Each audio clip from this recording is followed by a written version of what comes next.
Welcome to Along the Rock, brought to you by the Radar Free Press. I am your host, Kaitlyn Blum. Today with us, we have the new Dixon Police Chief, Ryan Bivins. Yes. How are you today? Good. How are you? I'm doing great. Good. So how's the transition been for your new role? The transition has been very interesting, but it's been great. We have such a great department. I've been there for 15 years, and we all work together as a team. So I had a lot of people alongside of me helping me through that transition. Been some challenging days, like with any transition, but overall it's been very good. Cool. Yeah. What excites you the most about your new role? Yeah, I think what excites me most is just the opportunity to take the vision that I have for the department and for the community and slowly put that into practice and into place, getting the right people into the right positions and taking that vision. And we already have a great partnership with the community, but just expanding on that. Yeah, absolutely. Yeah. The community wants to see you more than emergency situations, for sure. For sure. So it's back to school season, of course. It is. We know that. So are your priorities shifting or changing with that? It is. So tomorrow for Dixon, the first day of school starts, and we have all hands on deck. Everybody in uniform, even the detectives, administration. We're out. We're very visible. Out of the cars, walking around the schools, just to make sure everyone's, following the traffic laws, that the kids see us and they see us in a light to where they can come up to us and give us a high five and they know who we are, that we're there to help them or be friends with them. Yeah, awesome. So, do you have a message for parents and students? Anything you want them to especially know about the upcoming school year? I think I was previously assigned to investigations before I took this position. One of the things that I would love just to get the message out there to the students, especially with social media, is just being kind to one another. We see a lot of bullying that takes place, and it's unfortunate. So just being kind and giving someone the benefit of the doubt if they're having a bad day. With students reaching out to each other to check on each other, and just that unity, Yeah, it's a whole new world. It is. Even I didn't grow up with social media. Right. Smartphones? No, that was after my time. I know, it's different. It is different.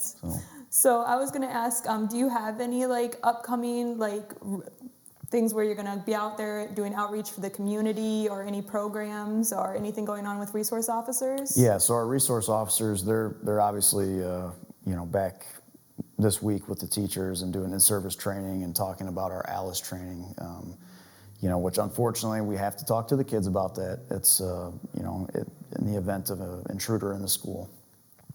So our resource officers do a great job at making sure everyone knows the proper protocol to take if that were to happen. And then also something that we're going to be implementing this year is the youth mentorship program. And so we're going to be pairing officers up with different youth in the community and actually, providing some mentorship to different youth. So, wow, that's going to be a whole new dynamic. Yeah, it is. I'm pretty excited about it. We're still maybe a few months out from that, but something I'm really excited about. Yeah, you're going to build a lot of positive relationships, especially with the kids that need it the most. Right. Yep. That is a great program. Yeah. So the seasons are shifting. We're heading into fall. I know crime tends to shift with the seasons. So what do we need to be thinking about? Sure. Yeah, I think that as we start to shift, and right now it's obviously warm, but as we shift to some of the cooler months, we start seeing people leaving their cars unlocked or running. So just making sure your possessions and your cars are locked up. We see people, getting into cars, and there'll be whole neighborhoods that get, we say, hit by somebody just going through vehicles.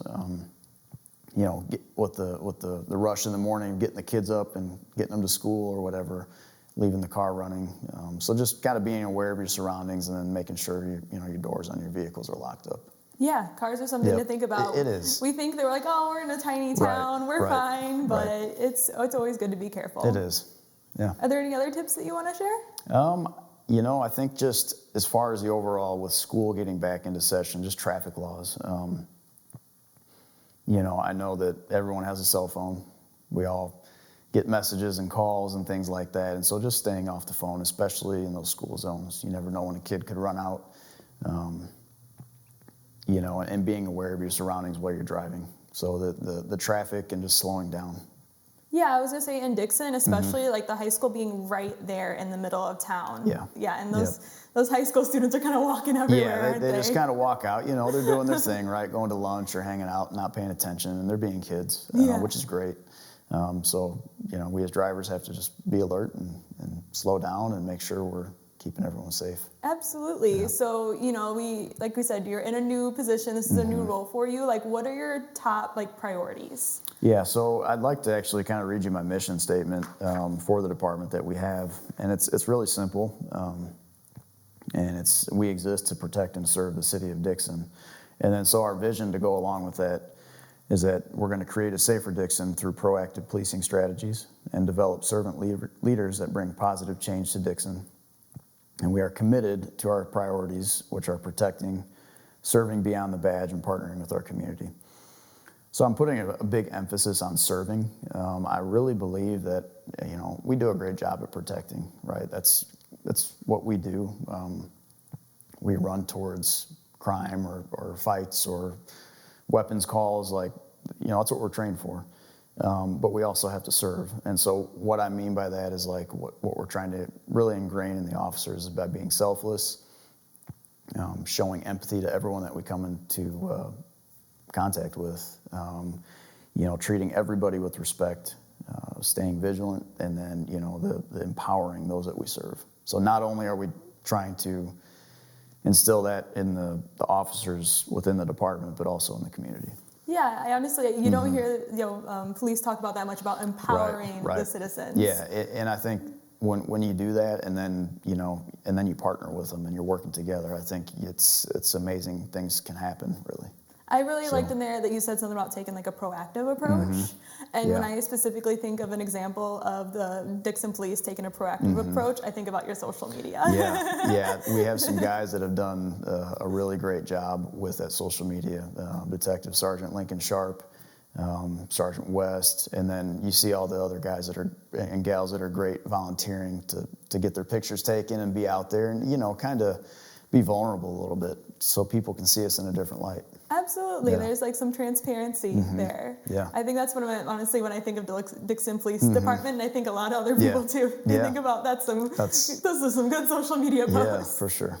But I applaud you for that. Yeah, thank you. I can't take much credit. You know, like I said, our department, we have a great group, and it's really, you know, everyone there that makes us who we are. So I like to end everything on a lighter note. Do you have a favorite social media post? Yeah, so looking back through, there's tons of them, and there's some really good ones. I think one of the funniest ones for me was when the guys posed with, they had flannel shirts under their vests, and they kind of did like a photo shoot with it and made the comment about, you know, they asked the chief if this could be part of the uniform. And I think that really connected with the community, just to show, like, you know, the humor side of things, but also, hey, we're just normal guys, you know, and gals that are doing the job. So yeah, like there's someone underneath the uniform, literally, because you had flannel on. Absolutely, and who doesn't like a flannel, right? Yeah. So is there anything you want to add? Anything else? I don't think so. I'm excited for this opportunity, and, you know, like I said, we got a great group of officers, so I'm looking forward to the future. And I'm looking forward to your next Facebook post. Yeah, sounds good. Sounds good.